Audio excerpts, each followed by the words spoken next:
Hey folks, welcome back to Todd Bosley's world famous YouTube channel. For those of you who don't know me, I'm Todd Bosley. I am the owner of Ohio Trading Coin and Jewelry, and I produce videos like this for both education of the different types of silver that are in the market today, and just to give you my opinion and my ideas on gold and silver and why I think that you should own it. And I mean own it, because there are some real benefits to owning physical gold and silver. Let's start with this piece. This came in the Wall Street Mint, which I've never heard of before, but this all checked out. It's 0.999 fine silver. Pretty cool. Scottsdale silver. You can see the back of it. It's beautiful. It's very heavy. That was a really super nice piece. Some of you, if you watch my other videos, may have seen this. Some more of these came in. This is a 10-ounce bar. And I should tell you ahead of time, this is 1 kilo. That's a whole kilo of silver. Very heavy. Look at the quality of this bar. Then we'll move to this one. This is the 2013 snake bar. The year of the snake, 10 ounces, 0.999. They have the whole snake skin on the back. It's pretty cool. This was made by a company called NTR, which is an American company. But how cool is that? We'll move on to some of these gold pieces. This is 2.5 gram bars of gold. So for a lot of you who want to buy gold, but you don't want to pay $1,800 or $1,900 an ounce, this is an affordable way to buy it, although there is a little more of a premium to these. They're an easy, simple way to own physical gold. I like these a lot, and these have been very popular in our store. I'll show you these.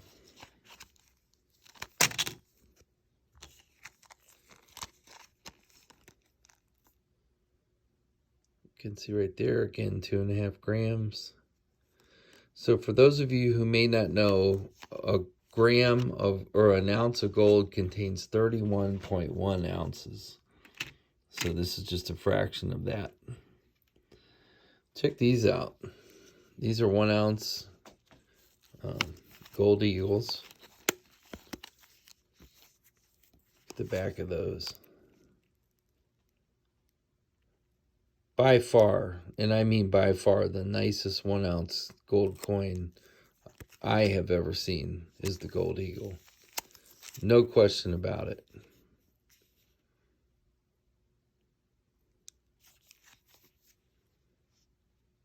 They're all taped up.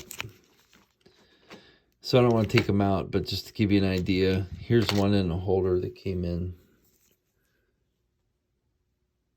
It's 1 full ounce.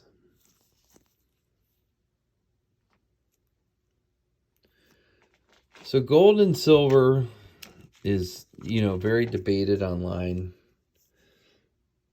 Check this one out. This is a 1 ounce, really nice 1 ounce. Oh, I'm sorry, it's 1.25 ounce. Again, the queen is on it. This is from Canada. Canada makes a lot of really cool things as far as gold and silver go. Take this out. It's actually perfect. If you can see that. So there's a lot of debate about gold and silver and the price of gold and silver. And I get it. It's hard to understand what to do. For instance, I'm a 50-year-old man. I live near Canton, Ohio, and I love gold and silver. But it's not the only thing I love. It's not the only thing that I invest in. I think that real estate's a good investment. I think gold and silver is a good investment. I think bonds are a good investment, depending on the time and where we're at. Bonds are a much better investment than they used to be. This is a 1 ounce maple leaf, sealed. The queen, there she is again. Bonds are good because interest rates are up. I also think having cash readily available is a good idea because things are going to probably get worse than they are now. So I try to advise the people that watch my channel on what I really think. And I am not someone who has sat around and not done anything. I've worked hard. I've tried to acquire things. Check this out, 1898 silver dollar. This just showed up today. Isn't that nice? But I think you have to put a little bit of research, knowledge, and thought into what you're doing as far as where you're at. Let's just say that you're a 30-year-old person and you're not going to retire for 29 to 35 years, something like that. Maybe even longer. Who knows? My Social Security, I don't think I'm going to see that until I'm probably like 78. And to be honest with you, I'm not even counting on it. I think that the way that things are going right now, it's not looking too good. And it hasn't been looking too good for probably the last 20 years.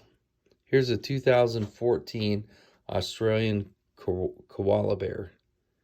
And I just think this is an awesome coin. Again, the Queen's on it. Not sure how I feel about Prince Charles being on that next time, but I guess that's who's going to be there. Maybe or maybe not. Anyhow, the point of all of this is, and I'm just going to show you a little bit of what's here. When you acquire gold or silver, you have security because you have the physical gold and silver in hand. I personally am very frustrated with these ETFs, exchange traded funds, that sell gold and silver that they do not actually have. I think it hurts the physical silver collectors. I think it causes confusion in the price of what things are really worth. For instance, this is a beautiful 1 ounce piece of silver. It was made in China. I'm not the biggest China fan. It's made in 2014. But you have to appreciate and admire the quality of that coin. Now, what is that coin worth? We know if we looked online right now, silver's going for around $19. We know that these type of items have a premium to them. And part of the reason why they have a premium to them is because they're beautiful. Number one, so you're paying for artwork. These are not just your run-of-the-mill average coins. These are beautiful. But we also know that the price of silver is not necessarily what we see on the screen, because the price of silver is different depending on whether you own physical silver like this, or if you own paper silver, such as SLV, which is an exchange traded fund through the stock market. Now, the issue that I have with it is this. To mine an ounce of silver, most people agree that it's around $30 to $35 an ounce, and probably more. Just think about where we're at. We're in 2022. We have a scenario that is not good. We have Russia and Ukraine at war. We have high gas prices. We have things that just shouldn't be going on. We have inflation that's through the roof. We have gas prices that are very high. So let's just imagine that you want to hire, I don't know, let's just say 50 people to go into a mine. First of all, you have to buy the mine. You have to get the rights to it. You have to get people to go there. You have to buy the equipment. I don't know if any of you have priced equipment lately, but equipment is out of control. And it's, we're still talking about a large amount of money to even get into the mine, to mine the gold or the silver, let alone to produce something like this, which is a beautiful set that is a 1 ounce, a half ounce, a quarter ounce, and 1/10 of an ounce. So let's just assume that it is really $35 an ounce, and silver's trading at 19. You have to look at the way the world is right now and what it actually takes to get something like this put together. And I can tell you it's a lot more than $19 an ounce. Now, can I tell you that it's $100 an ounce? I don't know that it's $100 an ounce. I think that silver is going to go extremely high. We know silver is very volatile. Silver reacts to many different things, much more differently than gold does, because we know that there's much more silver in the world than there is gold. However, what we also know is that industrial uses for silver is much more in demand than gold is. Gold's used for jewelry, and yes, they say there's 2 Olympic-sized pools of gold that's ever been harvested out of the world.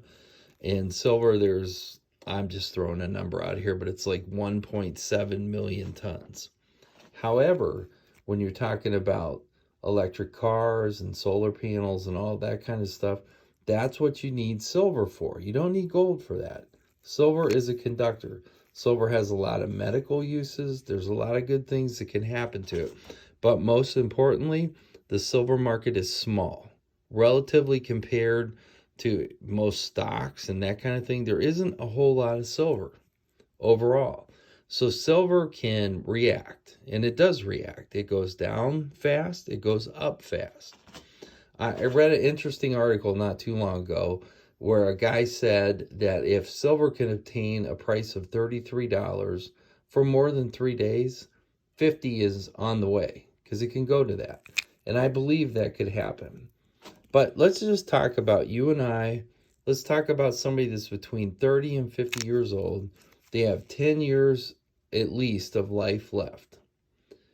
This is the best thing that you can buy. Now, that doesn't mean you should put all of your money into it, because you should not. You should keep your silver and gold somewhere between 5 to 10%. And I know some people go higher than that, and that's okay. But when you become 59 and a half, most people can access their retirement without a penalty. You can access your annuities without any penalty.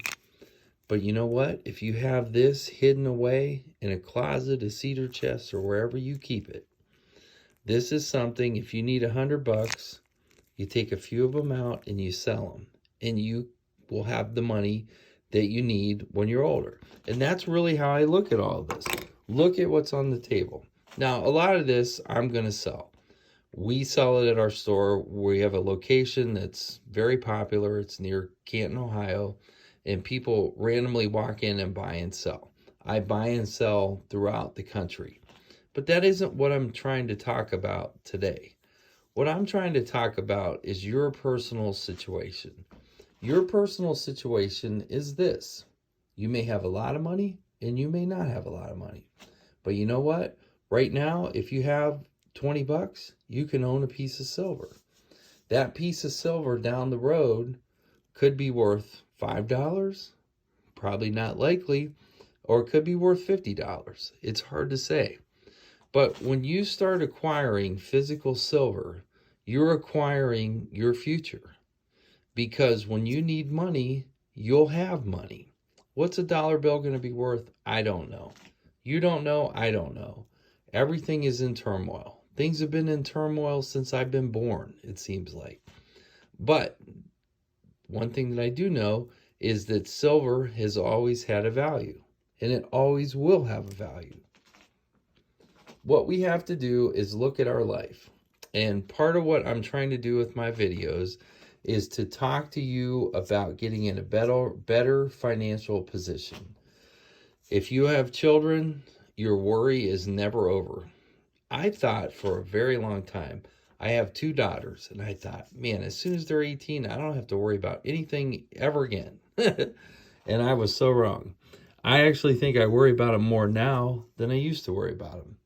Let me just show you this. This is my favorite coin of all time. This is the Buffalo.